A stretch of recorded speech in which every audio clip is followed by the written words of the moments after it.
नवाज शरीफ शहबाज शरीफ की वजह तो काम चल रहा है। ये एक बार फिर दोबारा भी वज़ीर आज़म आइए ना, असी तो वोट नहीं देना है। यदी वजह तो कारोबार चलता बेहतरीन, हर बंदा ताजर भी पैसे कमांदा, असी रिक्शे वाले असी भी पैसे कमाने। लेकिन पेट्रोल 416 तो होया ਇਹਦਾ ਭਾਈ ਭਾਵੇਂ 1000 ਰੁਪਏ ਲੀਟਰ ਵੀ ਪੈਟਰੋਲ ਹੋਈ ਇਹਦਾ ਕੋਈ ਭਾਰ ਨਹੀਂ। ਸਿੱਧੀ ਦੇ ਹਿਸਾਬ ਨਾਲ ਜਿੰਨੇ ਰੋਟੀ ਕਮਾ ਕੇ ਖਾਣੀ ਹੈ ਨਾ ਉਹਨੇ ਰੋਟੀ ਕਮਾ ਲੈਣੀ ਹੈ, ਠੀਕ ਹੈ। ਕੋਈ ਬੰਦਾ ਐਸਾ ਨਹੀਂ ਕਿ ਜਿਹੜਾ ਨਹੀਂ ਕਮਾ ਕੇ ਖਾ ਰਿਹਾ ਖਾਣਾ ਹੈ। ਮੀਆਂ ਸ਼ਹਬਾਜ਼ ਸਾਹਿਬ ਤੇ ਨਵਾਜ਼ ਸਾਹਿਬ ਤੇ ਤਨਕੀਦ ਕਰ ਰਹੇ ਨੇ, ਉਹਨਾਂ ਨੂੰ ਬੁਰਾ ਭਲਾ ਕਹਿ ਰਹੇ ਨੇ, ਉਹਨਾਂ ਨੂੰ ਕੀ ਕਹੋਗੇ? ਭਾਵੇਂ ਉਹ ਮੁਖਾਲਫ ਪਾਰਟੀਆਂ ਸਾਰੀਆਂ ਗੱਲਾਂ ਕਰਦੀਆਂ ਨੇ, ਹਰ ਘੁੰਮਤ ਚ ਕਰਦੀਆਂ ਨੇ। ਇਹਦਾ ਇਹ ਨਹੀਂ ਮਤਲਬ ਕਿ ਅਸੀਂ ਉਹਨਾਂ ਨੂੰ ਜ਼ਲੀਲ ਕਰੀ ਜਾਈਏ। ਜਿਹੜੇ ਬੰਦੇ ਰੋਜ਼ੀ ਰੋਟੀ ਕਮਾਉਣ ਵਾਸਤੇ ਕੋਲ ਹੁਣ ਕੋਈ ਲੜਾਈ ਝਗੜਾ ਚੀਜ਼ ਨਹੀਂ ਹੋ ਰਹੀ। ਇਹਦੀ ਬਿਹਤਰ ਹੈ ਇਹ ਕੰਮ ਹੈ ਕਿ ਕਾਰੋਬਾਰ ਨੂੰ ਤਰਜੀਹ ਦਿਓ। 1000 ਰੁਪਏ ਵੀ ਲੀਟਰ ਪੈਟਰੋਲ ਹੋ ਜਾਏ ਉਹ ਮਾਸ਼ਾਅੱਲਾ ਚਲੇਗਾ ਕੰਮ। ਅੱਲਾਹ ਪਾਕ ਇਹਨਾਂ ਨੂੰ ਤੰਦਰੁਸਤੀ ਸਿਹਤ ਹੋਵੇ।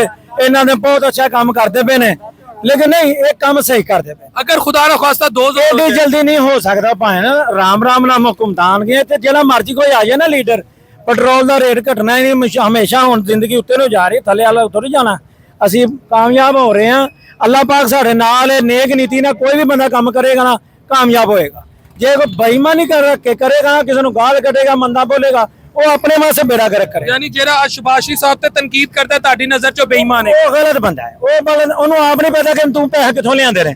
ਅਸੀਂ ਵੇਖੋ 40 50 ਸਾਲ 60 ਸਾਲ ਉਮਰ ਹੋ ਚੱਲੀਏ, ਮੈਂ ਰਿਕਸ਼ਾ ਚਲਾ ਰਿਹਾ, ਬੜੇ ਕੰਮ ਕਰ ਰਿਹਾ।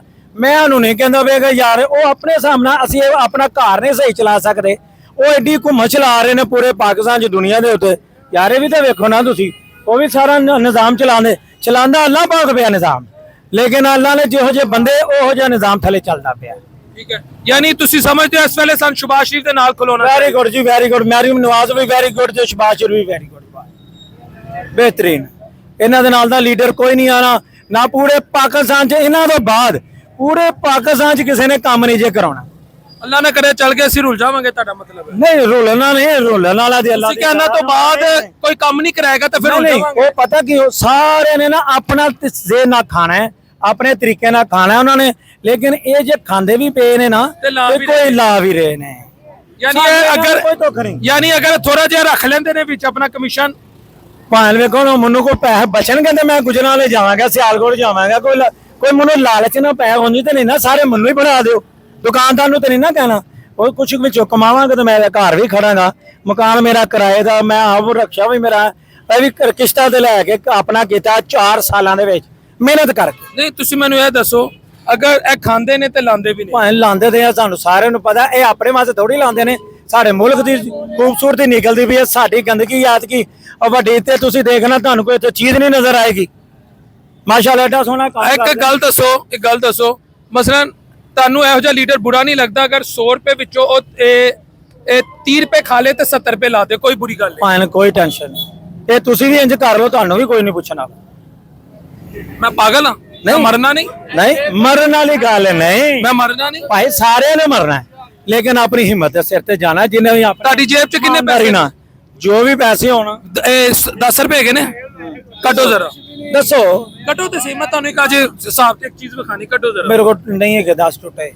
ਕੋਈ 5 10 15 20 50 ਨਹੀਂ, 1 ਰੁਪਿਆ ਵੀ ਨਹੀਂ ਹੈਗਾ। 100 ਰੁਪਏ ਹੈਗਾ। ਅੱਛਾ, ਤੁਸੀਂ ਮੈਨੂੰ ਕਹਿੰਦੇ ਹੋ ਯਾਰ ਤੂੰ ਮੇਰਾ ਮੁਲਾਜ਼ਮ ਹੈਗਾ, ਮੈਂ ਤੁਹਾਡੇ ਕੋਲ 10,000 ਰੁਪਏ ਮਹੀਨਾ ਲੈਣਾ, ਜਾ ਕੇ 100 ਰੁਪਏ ਦਾ ਦਹੀਂ ਲਿਆ। 100 ਦਾ ਅੱਛਾ 10,000 ਠੀਕ ਹੋ ਗਿਆ। ਮੈਂ ਉੱਥੇ ਜਾਣਾ, ਮੈਂ 100 ਦਾ ਦਹੀਂ ਲਿਆਉਣ ਦੀ ਬਜਾਏ ਮੈਂ 70 ਰੁਪਏ ਦਾ ਦਹੀਂ ਲੈ ਆਣਾ, 30 ਰੁਪਏ ਮੈਂ ਜੇਬ ਚ ਪਾਣਾ। ਗੱਲ ਤੇ ਸੁਣੋ, ਮੇਰੀ ਗੱਲ सुनो। 30 रुपए में जेब च पा लेना, 70 का दही लिया के, अब देखो जी मैं आपके पैसे वापस करो, पकड़ ले। 70 का दही तुम लैके दे देना, 10,000 तनख्वाह लग, 30 रुपए मुफ्त मारे तुहानू मैं कबूल हैगा। तुसी मैनू मुलाजम रखोगे? ਉਹਦੇ ਸਿਰ ਤੇ ਆ, ਭਾਵੇਂ ਸਾਡੇ ਸਿਰ ਤੇ ਨਹੀਂ। ਤੁਸੀਂ ਮੈਨੂੰ ਮੁਲਾਜ਼ਮ ਰੱਖੋਗੇ? ਸਾਨੂੰ ਪਤਾ ਹੋਏਗਾ ਤੇ ਅਸੀਂ ਉਹਨੂੰ ਕਵਾਂਗੇ ਯਾਰ ਤੂੰ ਇਹ ਕੰਮ ਗਲਤ ਕੀਤਾ, ਤੂੰ ਮੰਗ ਕੇ ਲੈ ਲੈਂਦਾ ਤੇ ਫੇਰ ਤੇ ਉਹ ਤੁਸੀਂ ਕਹਿੰਦੇ ਹੋ ਖਾਂਦੇ ਨੇ ਤੇ ਲਾਂਦੇ ਨੇ। ਇਹ ਯਾਨੀ ਤੁਹਾਡੀ ਜੇਬ ਤੋਂ ਪੈਸੇ ਜਾਣ ਤੇ ਮੰਗ ਕੇ ਲੈ, ਉਹ ਖਾ ਲੈਣ ਤੇ ਲਾਣ, ਉਹ ਸਹੀ ਨਹੀਂ। ਸਾਡੀ ਜੇਬ ਚੋਂ ਨਹੀਂ, ਉਹ ਸਾਰੇ ਨਿਜ਼ਾਮ ਚਲਾਉਂਦੇ ਨੇ। ਉਹਦੇ ਨਿਜ਼ਾਮ ਦੇ ਨਾਲ ਮੁਲਾਜ਼ਮ ਹੀ ਤੇ ਤੁਹਾਡੇ ਘਰ ਦਾ ਸਿਸਟਮ। ਮੇਰੀ ਗੱਲ ਸੁਣੋ, ਜੇ ਉਹਨਾਂ ਨੇ ਤੁਸੀਂ ਉਹਨਾਂ ਨੂੰ ਤਨਖਾਹ ਤੇ ਰੱਖਿਆ ਨਾ, ਉਹ ਤਨਖਾਹ ਲੈਂਦੇ ਨੇ, ਠੀਕ ਹੈ, ਤਨਖਾਹ ਲੈਂਦੇ ਨੇ ਨਾ। ਉਹ ਨਿਜ਼ਾਮ ਉਹਨਾਂ ਦਾ ਉਸ ਤਰੀਕੇ ਦਾ ਉਹਨਾਂ ਨੇ ਪੂਰੇ ਮੁਲਕ ਨੂੰ ਚਲਾਉਣਾ ਹੈ, ਉਹਦੇ ਤਰੀਕੇ ਨਾਲ ਉਹਨਾਂ ਨੇ ਚੱਲਣਾ। ਮੈਂ ਵੀ ਤੁਹਾਡੇ ਪੂਰੇ ਘਰ ਨੂੰ ਚਲਾਣਾ। ਐਮਪੀ ਨੇ ਐਮਐਨਏ। ਇੱਕ ਸੈਕਿੰਡ, ਮੈਂ ਤੁਹਾਡੇ ਪੂਰੇ ਘਰ ਦਾ ਨਿਜ਼ਾਮ ਨਹੀਂ ਚਲਾਣਾ। ਭਾਣ ਉਹ ਤੇ ਚਲਾਣਾ ਤੁਸੀਂ ਸਫਾਈ ਕਰਨੀ, ਮੱਝਾਂ ਨੂੰ ਸਾਂਭਣਾ, ਕੁਕੜੀ ਮੁਰਗੇ ਬੱਚਿਆਂ ਨੂੰ ਸਾਂਭਣਾ। ਮੈਂ ਗੱਲ ਕਰ ਰਿਹਾ ਤੇ ਅਗਰ ਮੈਂ 100 ਦੀ ਜਗ੍ਹਾ 70 ਦਾ ਦਹੀਂ ਲਿਆ ਕੇ 30 ਰੁਪਏ ਰੱਖਾਂਗਾ ਤਾਂ 10,000 ਮਹੀਨਾ ਤਨਖਾਹ ਵੀ ਲਵਾਂ। ਤੁਸੀਂ ਕਹਿਣਾ ਚਾਹੁੰਦੇ ਹੋ ਕਿ ਉਹ ਬੰਦਾ ਬੇਈਮਾਨ ਹੈ? ਨਹੀਂ ਨਹੀਂ, ਮੈਂ ਕਹਿਣਾ ਚਾਹ ਰਿਹਾ ਕਿ ਲੋਕਾਂ ਨੂੰ ਇਹ ਸਮਝਾਓ ਕਿ ਅਗਰ ਖਾਏ ਤੇ ਲਾਏ ਤਾਂ ਕੋਈ ਬੁਰੀ ਗੱਲ ਨਹੀਂ। ਨਹੀਂ ਨਹੀਂ ਉਹ ਬੇਈਮਾਨ ਨਹੀਂ ਹੈਗੇ, ਉਹ ਬਿਲਕੁਲ ਆਪਣੀ ਜਗ੍ਹਾ ਤੇ ਸਹੀ। ਮੈਂ ਕਿਤੋਂ ਕਹਿ ਰਿਹਾ ਬੇਈਮਾਨ ਹਾਂਜੀ ਨੇ? ਨਹੀਂ ਨਹੀਂ, ਇਹ ਤੁਹਾਡਾ ਜਵਾਬ ਉਹੀ ਬਣਦਾ ਪਿਆ ਨਾ ਕਿ ਉਹ ਵਿੱਚੋਂ ਪੈਸੇ ਰੱਖ ਕੇ ਖਾ ਗਿਆ, ਉਹ ਤਾਂ ਬੇਈਮਾਨ। ਤੁਸੀਂ ਕਿਹਾ, ਤੁਸੀਂ ਨਹੀਂ, ਕਿਹਾ, ਅਸੀਂ ਨਹੀਂ ਕਿਹਾ। ਤੁਸੀਂ ਕਿਹਾ ਖਾਂਦੇ ਨੇ ਤੇ ਲਾਂਦੇ ਨੇ। ਉਹ ਮਾਸ਼ਾਅੱਲਾ ਜੋ ਕਹੇ ਇਮਰਾਨ ਖਾਨ ਆਇਆ ਉਹਨੇ ਸਾਨੂੰ, ਮੈਂ ਹੁਣ ਤੇ ਕੁਝ ਕਹਿ ਨਹੀਂ ਸਕਦਾ।